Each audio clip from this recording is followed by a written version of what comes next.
This episode is sponsored by Realtor.com, who wants you to take advantage of your free profile on Realtor.com.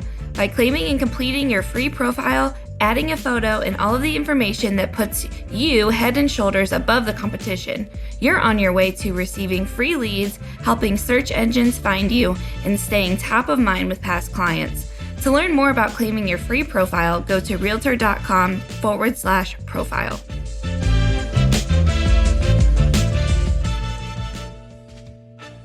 Welcome to the Real View podcast, where Ohio Realtors connect you to innovators and influencers, keeping you with the real view of real estate. Whether you're a broker, agent, first-time homebuyer, industry leader, or just happen to stumble upon our podcast today, you can expect to hear tips, tools, tricks, interesting information, and so much more from the experts in Ohio's real estate game.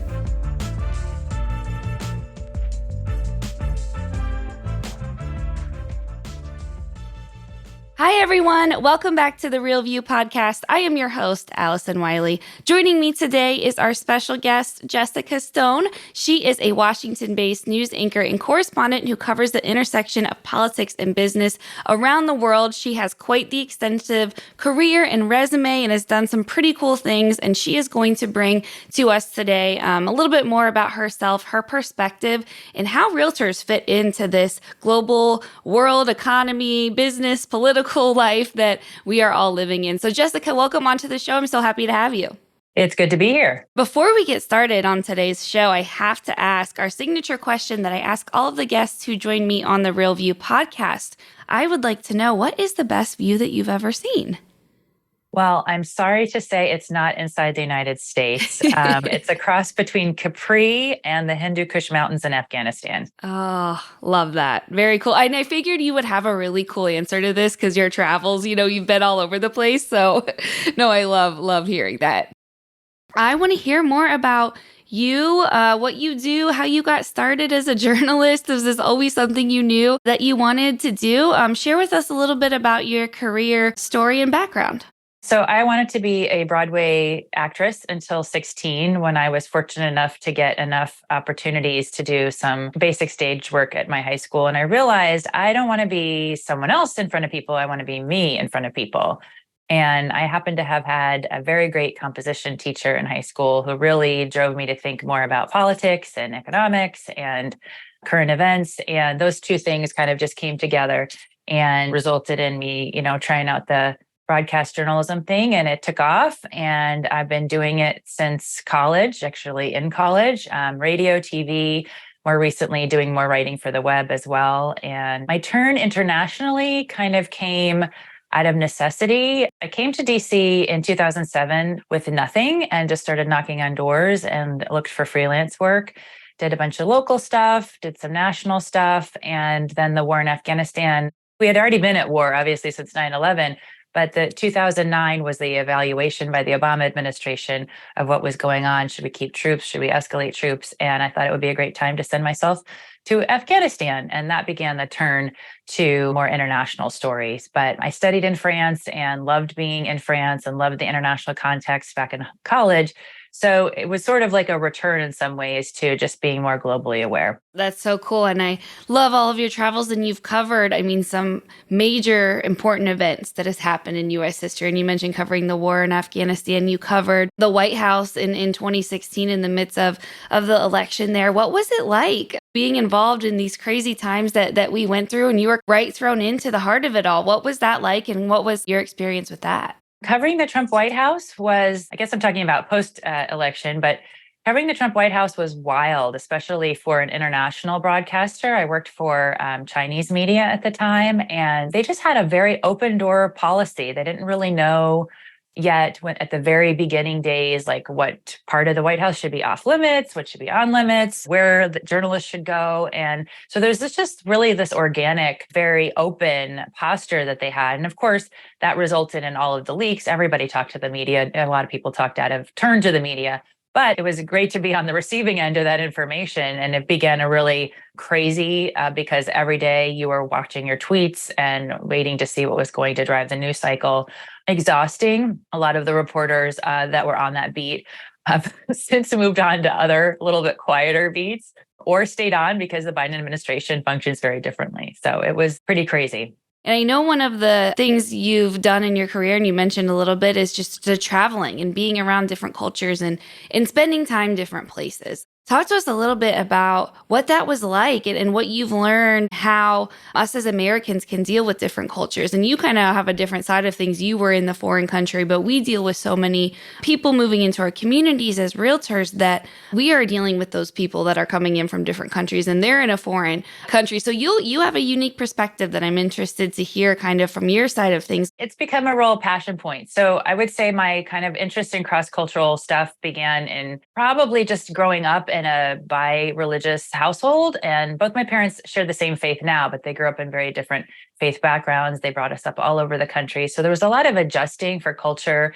and region and sometimes language growing up. And that resulted in a real fascination with France and studying in France. And then fast forward to my experience with the Chinese media, which I hadn't had a background in. So it was a lot of learning. And I actually went to China a few times, but I spent the majority of my time working here in DC, starting a bureau with them. And just the huge differences between Chinese and American culture, something I'm really passionate about crossing that divide. And that's why I wrote a book called Crossing the Divide that is over there, which is just a number of stories from my international reporting career from Afghanistan to Haiti to France to China to Vietnam, encouraging people to learn through those stories what lessons they can glean and giving them a lesson to learn around cross-cultural communication, management, and interaction. And I just think it's so, so important. And I'm grateful to be able to share this message with you all because you are in the community every day as realtors and you are constantly coming across different aspects of communication that are really important. You know, you're trying to help people find homes, find places to open their businesses, and they all have different ways of communicating that. And you have to be able to figure out, okay, how do I respond? Well, when you have that amongst Americans, that's enough complexity, but then layer over top people that have a refugee background or people who are first generation from their homes. They were born in this country for the first time and their parents, raised them with a different language and a different set of values. It's a fascinating topic. And I really believe it's fundamental to the success of every American going forward, whether you're in high school or college or out in the workforce already. Yeah, no, it really is so important. And I know here in Ohio, we are seeing that influx, of new Americans coming here from different countries who have different cultural backgrounds, who have, language barriers. And we're trying to figure out, how do we work with these clients? How do we get them into homes? How do we create that first step of the American dream for them? What is your advice from your perspective for realtors in working with diverse cultures? How can we do it in the best way to make these clients for life? Well, number one, listen. Listen not only to what they say, but how they say it. There are a lot of cultures in the East who will never actually say yes or no. They will not say that in the absence, especially no. They will not say no. And so when they're not saying yes, that is a no.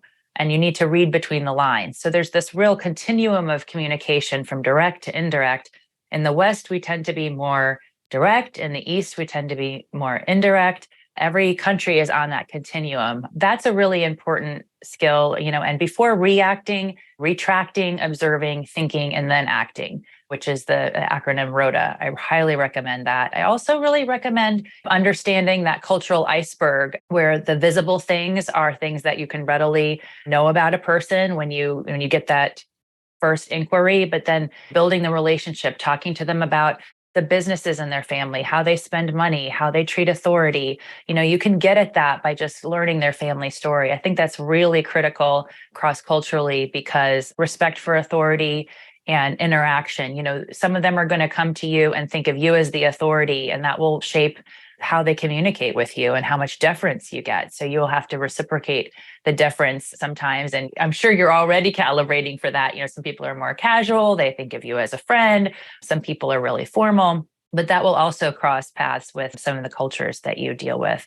And as you said, for some people, this is the first American dream. They don't have a lot of information or background in how the financing side of real estate works, or how to look for school districts. And I know you're not supposed to talk about the strength of the schools, but there's going to be priorities culturally: proximity to restaurants, proximity to the cultural hub of their community, if there is one in the location that you're showing them homes in. So I think those are all things that are kind of part of the equation. But I really think it all starts with listening, and know that values are really different from one end of the spectrum to the other. For example, as a journalist, I believe in truth. I believe truth is an object, really, that I can find, that I can locate. It doesn't mean we all look at it the same way. And so, to the extent that you and I might have differences over what is true, we can have that conversation. But we both in the West often believe that there is an objective of truth. Well, in the East, it's just not that way. Truth is dictated largely by those in authority.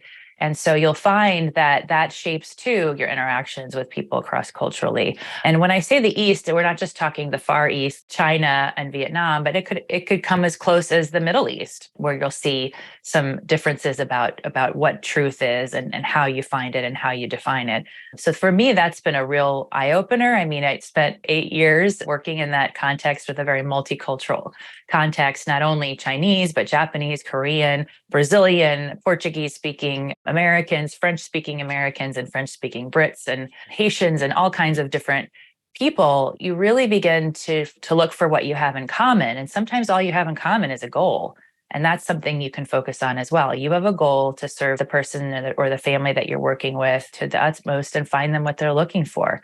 And I do think it's going to take more patience, because the pace of communication is longer, not only with the language barrier, but with the differences that the other person is navigating, whether they're financial, cultural. I'm a get things done quick kind of person, and many of you are too, because that's how you run a business. It's a long game of patience and building relationships and reading between the lines and talking to other people in your network that have a similar cultural background as well. Yeah, no, I think all those are so important. And I know in Ohio, at least, I think our biggest influx of foreign homebuyers and new clients we see coming into the state is actually Japanese. So we do have a lot of the Japanese population coming over here that are putting those roots down and starting, new lives here.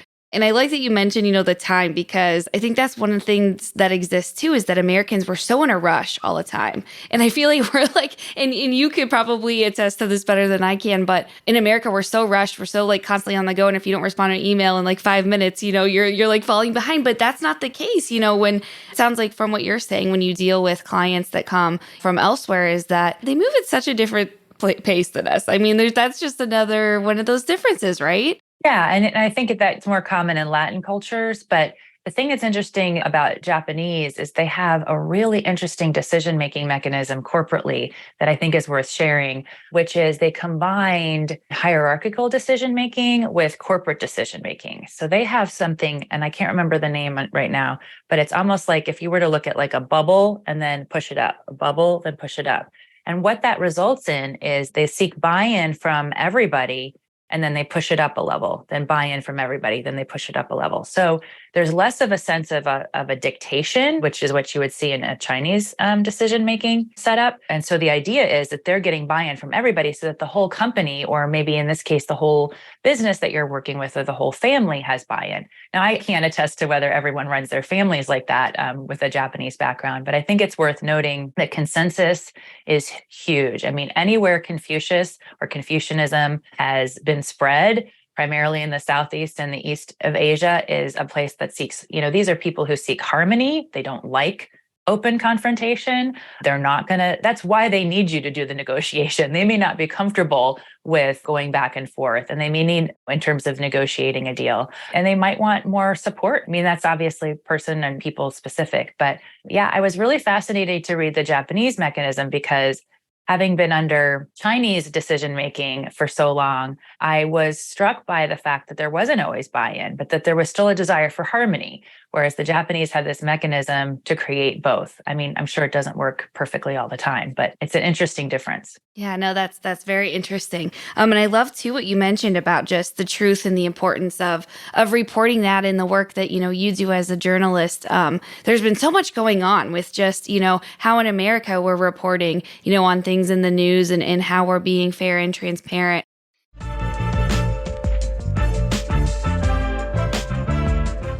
This episode of The Real View is brought to you by the Ohio Association of Community Colleges. Ohio's network of community colleges provides accessible training that accommodates the busy lifestyles of aspiring real estate professionals at half the price of a traditional university.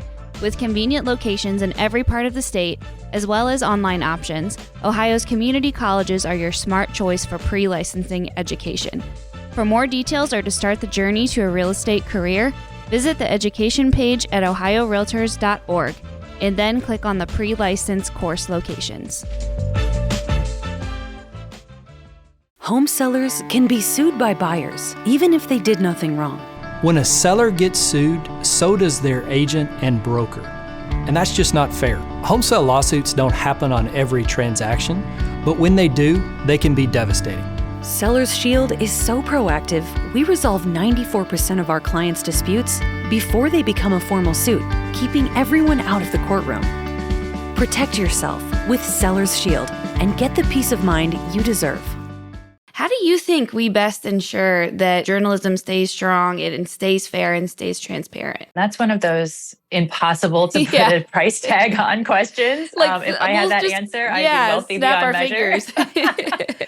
But I do think it's important, and here's why. There are probably fewer and fewer people going into journalism than ever before, at least, especially on the broadcast side. It's poorly paid, and people don't want to work the hours that it takes anymore. And so there is a revolution going on with that. And I think the younger generations are really pushing for more work-life balance. They are going to take more time. I mean, I already see in my different workplaces now that the employees, not the bosses, that say, hey, you're emailing on vacation. That sets a tone that everybody should be checking email on vacation. We don't want that.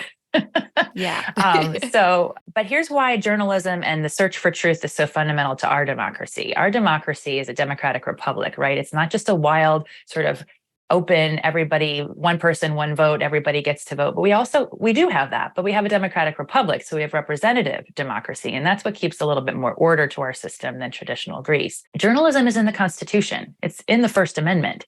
You could only argue that one other profession, maybe law, is in the Constitution.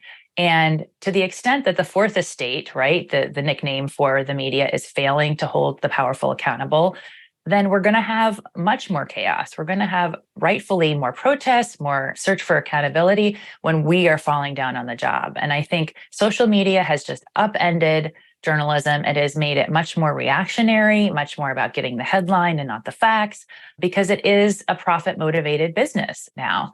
It's not in every context. I mean, there is government funding for some media projects, certainly, and nonprofit funding as well. There isn't this recognition that we all sit down and read the same newspaper or watch the same program. A lot of viewers are looking for their opinion to be reinforced as opposed to finding a balanced perspective on what's going on in the world. I don't know how we can fix all of that, but I do know we need to try, because good journalism and the search for truth and keeping the powerful accountable is really critical. When people feel like that hasn't been done, you see riots, you see protests, and you see disorder. So I am certainly hopeful as I look around the landscape that we'll continue to try better funding mechanisms in journalism, and people are trying a lot of different things. And so I think you're seeing a lot of different opportunities to not only be a consumer of those things, but to try different things. We no longer think of a journalist as someone who has a journalism education. There are downsides to that. There's not always fact checking. There's not always two sources on every story. But there's also this explosion of people who feel like, hey, I took a video of something that's really important and nobody else has this picture. I should share it. I certainly don't have all the answers. I just think the search for the answers is still important. Yeah, absolutely. And just, the fact that we have journalists out there like you who believe in this and, want to keep the profession intact is really important. I want to switch gears a little bit to the global economy and real estate. Talk a little bit about, from what you're seeing on the global economy, maybe what are some of the biggest issues that are going to impact us, in the next few years. I know maybe some of the obvious things that we're all hearing about on a day-to-day basis, but from your perspective, what does that global economy look like? What are some of the issues and factors that you're seeing that may be important to the real estate industry? So we're taping right now in mid-April. We've just come off the International Monetary Fund World Bank meetings where we get these global economic forecasts from these bodies of finance ministers that come into DC from all around the world and create a lot of traffic, I might add, a lot of blocked streets for the tourists that are coming in, which is a beautiful time of year. The cherry blossoms are out and then the pollen is out. If you're allergic, it's probably not the best time to be here, but unless you're very medicated up. But that said, they gave us some, they give forecasts about the economy. And I believe that they have forecast the global economy will grow at less than 3%. So about 2.8%, which is pretty slow, right? But it's actually slower than the past year, which was 3.4%. And there were a lot of conversations, which I know you're having in all of your real estate meetings about inflation, about interest rates continuing to climb. I follow the Federal Reserve meetings pretty closely as well. There does not seem to be an indication that they are going to start cutting rates anytime soon. The best that lenders can hope for is that they will not raise them. But I think there's probably one more quarter point to half point interest rate coming down the pike. There's a lot less uniformity and agreement about, is the economy doing well? Is the economy doing poorly? Because in part, I think there hasn't been as rocky of a road as some of these economic forecasters have thought there would be. But, we still have a lot of people living off credit, and a lot of the government safety programs that were designed to sort of get people through the pandemic, they're fading away. And of course, then there's the regional banking crisis that's happening in this country. So that's obviously a regulatory concern for folks here in Washington. And actually around the world, people are watching these banks. Like Silicon Valley Bank funded a lot of technology companies around the world. So the collapse of that bank had international significance, had given seed funding to places like Snapchat and Spotify. So these are companies that are pretty well used around the world. So I think continuing to watch the inflation correlation with interest rate picture is really critical. Not that you need me to tell you that. I know you're doing that already. But then the other thing, of course, that I'm watching is the impact of the Chinese economy reopening on global growth. I think they're forecasting 5% for China, which is, I remember the days of 10% growth, but that's actually pretty good coming out of the pandemic. They completely shut down so many things and so many major hubs of manufacturing. We're still seeing that ripple effect through the supply chain and through the cost of goods. In addition to China and by extension, Taiwan, because there's this ongoing conversation and there's a lot of hawks, which is the term we use in foreign policy circles for people that are really concerned about something, that are China hawks, or somebody that would say, yes, they're going to invade Taiwan tomorrow, whether or not we really believe that to be true. They're much more cautious about foreign policy. We're watching that because, of course, Taiwan is a major manufacturer of semiconductors. The Taiwan Strait has a huge portion of the global economic product going through it. That has the potential, if there's even a hint of escalation in that area, affecting trade routes, affecting shipping, for example. We just had those Chinese military drills around Taiwan in reaction to the House Speaker McCarthy's meeting with Taiwan's president on American soil, which was not quite at the extent of when it happened on Taiwanese soil, when former House Speaker Nancy Pelosi went to meet with Tsai Ing-wen. That's something huge to watch. And I don't think most Americans are thinking every day about how many things that they use every day in their microwave and their television and their iPhone would be impacted by conflict in and around Taiwan. Yeah, no, that was great that you brought that up, because this was the first time, I've been hearing of this. So I know that it'll be new to some of our listeners too, and definitely something to flag there that I will keep my eyes in the mix about. To hear more coming out about this situation, definitely something to watch. And then we have the ongoing, war with Ukraine too, and just the continual fallout from that and watching that play out. Yeah, that's the other thing I was going to bring up, Allison, is that's impacting food and energy hugely around the world. It's not just egg prices. Our fuel prices are affected by that, and grains. And then all of the agricultural sales that we send around the world are impacted too, whether it's soybeans to China or the grain imports. So we're not immune. It's in so many ways, the global economy has really brought up the standard of living for people around the world, including here in the United States. I mean, think about before Walmart. You can have your opinion on the ills and benefits of Walmart, but cheaper goods have not been bad for every American. It's allowed people to have things and to clothe their children and to have the things they need to cook with and to have the things they need to entertain themselves with.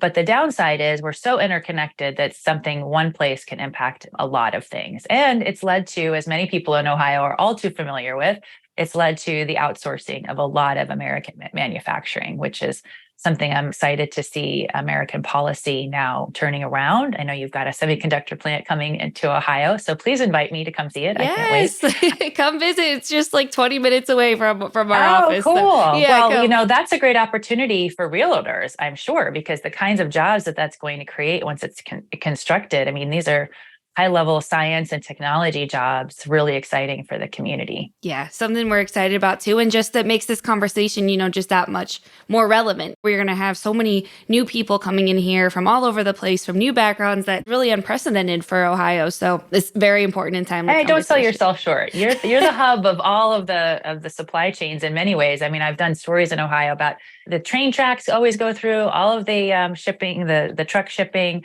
And you've got Cleveland, and you've got a lot of things going on in Ohio. Yeah. Don't sell yourself short, realtors. And we're within like 6 hours of like almost half of the US population, Yeah. which is pretty cool too. I hadn't stopped and thought of that until I looked at supply chain logistics, which again, sort of nerdy of me, but it's a great benefit to people in the economy of Ohio. Yeah, absolutely. Okay, so I want to talk a little bit about your book. I know you mentioned that you just released your book and a little bit about what it's about. But tell us a little bit more about that, about how we can find more information about you and about your book. And I think we're going to do something a little special for all of our listeners, I want to too. have a contest. I want to see. So let me tell you first, before we talk about the contest. So this is a picture of me in the Hindu Kush Mountains in Afghanistan. This was a cell phone picture taken by my fixer at the time, Abbas Ali, younger days. And it really was kind of purple. It's beautiful. The air is so clear. But I talk about the evolution of learning through my different life experiences. I know everybody watching probably has a great learning as well. It's really rewarding, actually, to write down all of these cultural lessons. So sometimes they're logistics, sometimes a lot of them are communication, they're familial within my own family. I am not dishonest about my many failures. I think it's really important to talk about all the places and the ways that you stink at something so that you can improve the next time. So I'm hoping that readers will benefit from the lessons in here that show that I did something wrong so that you don't make the same mistake. I'd like to save you from them. Sometimes they're really painful. Yeah, no, I think I love the vulnerability, that you show in that too. And you're right, just sharing your experiences, which are so unique. You've done so much, been all over the world, which I think is so cool. And you just have a lot to offer, especially to our realtors. So I'm going to give you the full title of the book just because there are 20 lessons. So it's Crossing the Divide, 20 Lessons to Help You Thrive in Cross-Cultural Environments. And so I'm sure there's probably more than 20 lessons in my lifetime. These are the 20 I drew out. For me, it was kind of cathartic. It was sort of really important to look back at 20 years in journalism and think about the different things that had shaped how I communicate, how I could still communicate better, still manage my own emotions and facial expressions and interactions with people, because people are the currency of so much of what I do. And I know so much of what you guys do too. Yeah, absolutely. And we're doing a contest. I know we teased that a minute ago, but we are going to do something special for our podcast listeners. Why don't you tell us how that's going to work?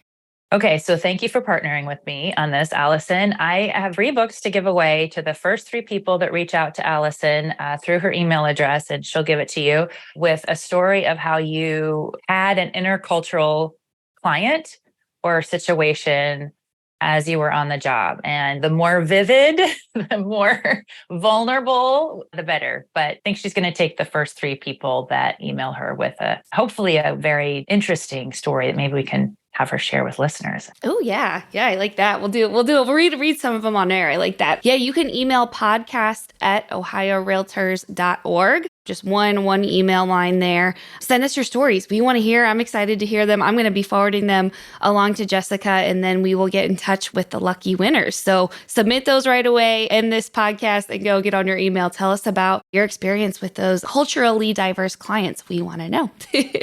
Yeah. And I would love to know too, what your questions are for different contexts that you have. I'm going to send you a signed copy of the book, and I look forward to any interesting questions you have for me on these topics, because I am always learning and there is no shortage of lessons on this topic. No, there's definitely not. So yeah, we're excited. Have fun with it. We want to hear your stories. So make sure to send those over to us. Jessica, this was so great. Thank you so much for your time, for coming on the show, for sharing a little bit more about you and what you do and the work you've done. And we're excited about this contest. Thanks so much for joining me.